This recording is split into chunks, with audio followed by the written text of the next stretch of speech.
bitter criticism this Thursday. I'm not in love yet. Tomorrow I will be in love, but by now I have to call the hospital to keep my treatment.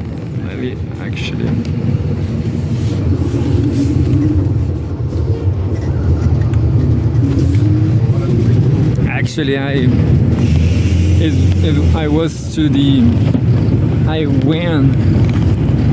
went to the hospital and they told me I have to come back there to make a surgery. I have to say this for free. Chile has a lot of problems, but we have some progress in public healthcare. I will do this surgery for free, I guess. I'm pretty sure about it. But by now, let's read Cgtn.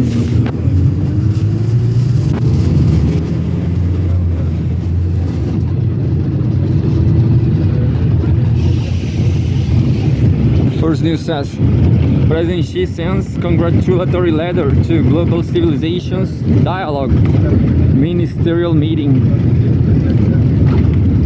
2 minutes read. Okay. Regular size news. And there's a photograph. The ministerial meeting on the Global Civilizations Dialogue opens in Beijing, China, July 10th.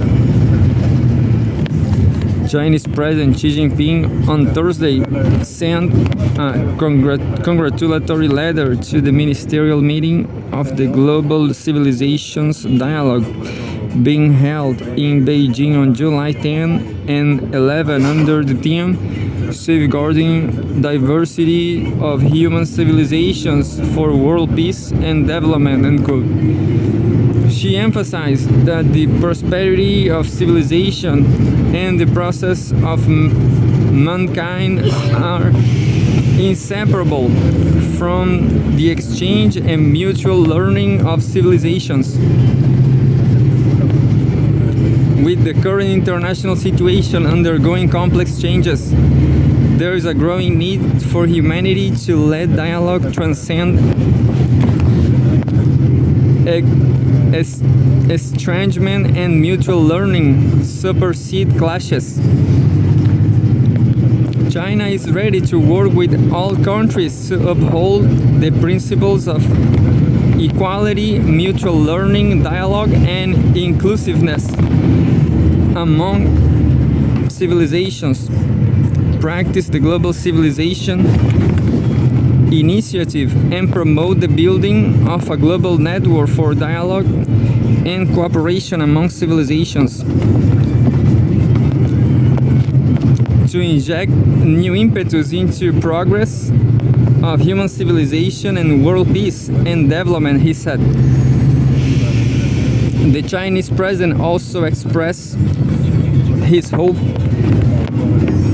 that participants will have in-depth exchanges, build consensus, and contribute wisdom and strength to promoting mutual understanding and friendship among people of all countries and the harmonious coexistence of different civilizations.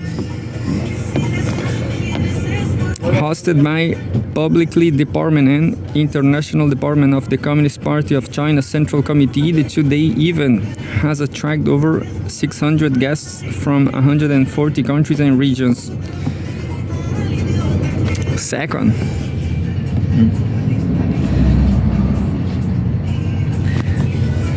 so this first news was too institutional, but it's fine.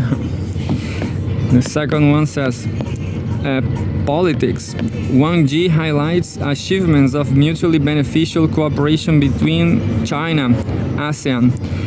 Wang Yi is such a nice guy, the forever friend of Russia. Sorry, but I will be I want to be forever friend of Russia and China. Here we go. 2 minutes reading. Today's July 10. There's a photograph of Chinese Foreign Minister Wang Yi, also a member of the political bureau of the Communist Party of China Central Committee, talks during the Chinese something. Chinese Foreign Minister Wang Yi, also a member of the political bureau of the Communist Party of China Central Committee, briefed attendees on the fruitful achievements of bilateral cooperation during the China-ASEAN Foreign Minister meeting in Malaysia on Thursday.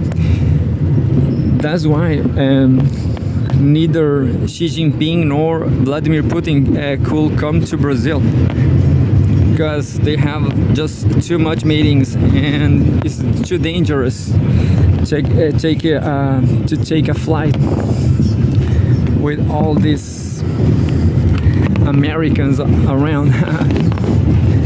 And first, the bond of building a community with a shared future with neighboring countries has become ever closer, he said, addressing the Association of Southeast Asian Nations, ASEAN, ministers. Wang also noted that the building of bilateral communities with a shared future with Vietnam, Malaysia, and Cambodia, respectively, has been elevated to a higher level, and mutually beneficial cooperation has advanced to a higher quality. Second, the steps of regional opening up and cooperation have become more resolute. Negotiations on the version 3.0 China-ASEAN Free Trade Area have been fully completed, and the protocol is expected to be signed within the year. The ASEAN-China Gulf Cooperation Council Summit has pioneered a new model of cross-regional cooperation. Third, security cooperation has become more in-depth. All parties have completed the third reading of the draft text of the Code of Conduct in the South China Sea, effectively managing differences and maintaining overall maritime stability. China has also joined hands with Myanmar, Laos, Thailand, and other countries to combat transnational crimes such as online gambling and telecommunications fraud. Online gambling. This is not a crime in the West, I guess. Online gambling. If you open the internet in any Western country, you will see, at least in Chile and Brazil, you will see, well, gambling. There's companies of gambling. They sponsor national teams, big teams, I mean, soccer teams. So that's how the West is done.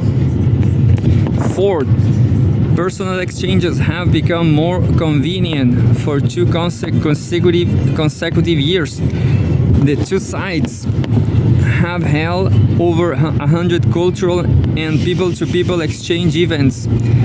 The quote-unquote Lancang Mekong visas and the quote-unquote ASEAN visa have been officially implemented, making mutual visits as easy as frequent as family gatherings.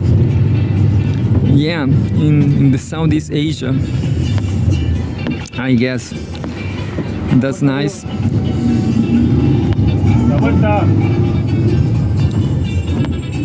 Wang said that China has always regarded ASEAN as a priority in its neighborhood diplomacy and views the region as a pilot zone for building a community with a shared future for mankind.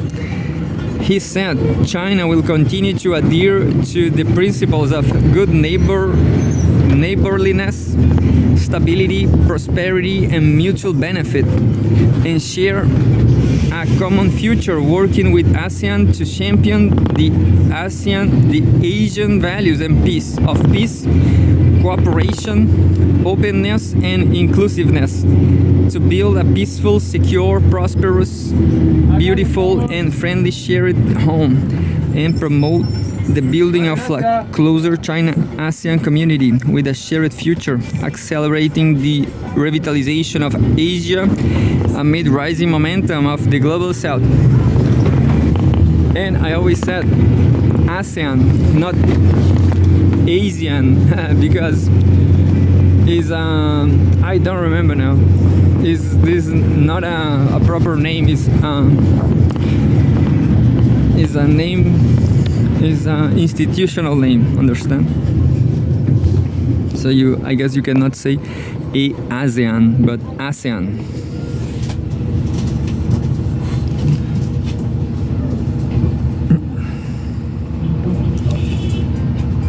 Yeah, very interesting news for Brazil. North America, July 10th. Trump escalates trade war with 50% tariffs on copper and Brazilian imports. Oh, this is such a bad news for Chile because of copper. 100 tariffs.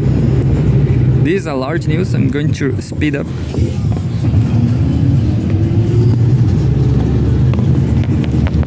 And there's a photograph, US President Donald Trump during a meeting in the state dining room of the White House in Washington, D.C.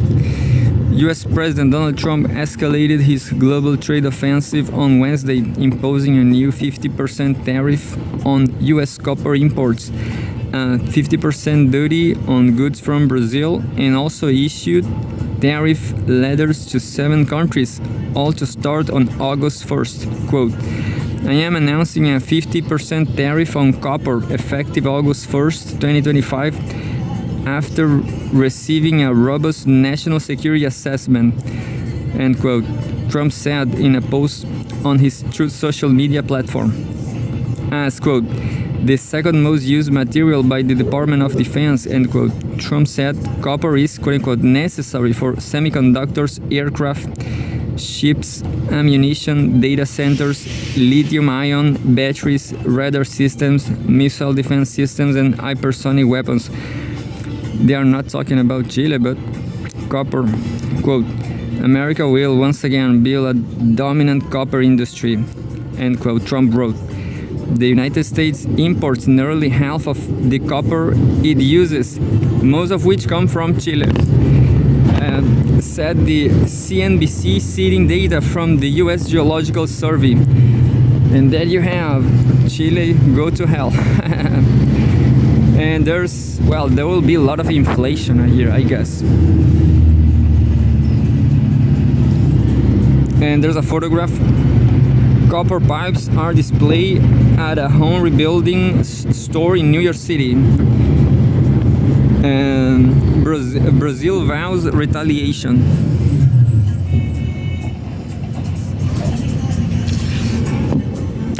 The copper tariff announcement came hours after Trump also informed Brazilian President Luiz Inácio Lula da Silva in a letter that its quote-unquote reciprocal tariff on August 1st will rise to 50% from 10%, a shockingly high level from a country with a balanced U.S. trade relationship.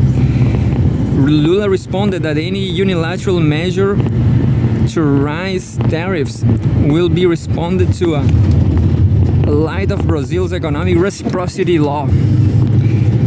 Rebooking the alleged American deficit is quote-unquote false information. Lula said on X that, quote, statistics from the United States government itself confirm a surplus of that country in the trade of goods and services with Brazil in the amount of $410 billion over the last 15 years, end quote. Brazilian's Vice President Geraldo Alckmin on Wednesday said Trump's 50% tariffs was quote-unquote unjust. I guess the really bad news is for Chile. end quote. I see no reason to increase tariffs on Brazil. Brazil is not a problem for the United States. It is important to reiterate that the United States has a trade deficit but a surplus with Brazil. One of the 10 products they most export to us, 8 have a zero tariff rate, paying no taxes, Alckmin said in statements. Alckmin is a neoliberal, if you don't know. So there you have, neoliberalism doesn't pay off. And Brazil is the 15th largest US trading partner with total two-way trade of $92 billion in 2024 and a rare $7.4 billion US trade surplus according to US Census Bureau data. Brad Setzer, a former US trade official now with the Council of Foreign Relations, said Trump's actions could easily spiral into a damaging trade war between the two countries. Subtitle: More tariff letters. On the same day, Trump also sent letters to the leaders of 7 countries notifying them that tariffs ranging from 20% to 50% will be charged on goods imported from these countries starting August 1st. Trump posted letters to 7 countries: the Philippines, Brunei, Moldova, Algeria, Iraq, Libya, and Sri Lanka on Truth Social. According to the letters, 30% tariffs will be imposed on Libya, Iraq, Algeria, and Sri Lanka, 25% on Brunei and Moldova, and 20% on the Philippines. The latest letters add to 14 others issued early in the week, including 25% tariffs on powerhouse US suppliers South Korea and Japan, which are also to take effect August 1st, barring any trade deals reached before then. Equity markets shrugged off Trump's latest tariff salvo on Wednesday, following Trump's announcement of higher tariffs for imports from the 14 countries. U.S. research group Yale Budget Lab estimated consumers face an effective U.S. tariff rate of 17.6%, up from 15.8% previously, and the highest in 9 decades. That was all. There's a news from Gaza, and I don't know the last one. Chang'e samples unlock deep insights into moon far side. So the last is astronomy, but variable. So China is such a great partner, such a better partner, far better than the US, isn't it? So let's make business with China. Let's go to China.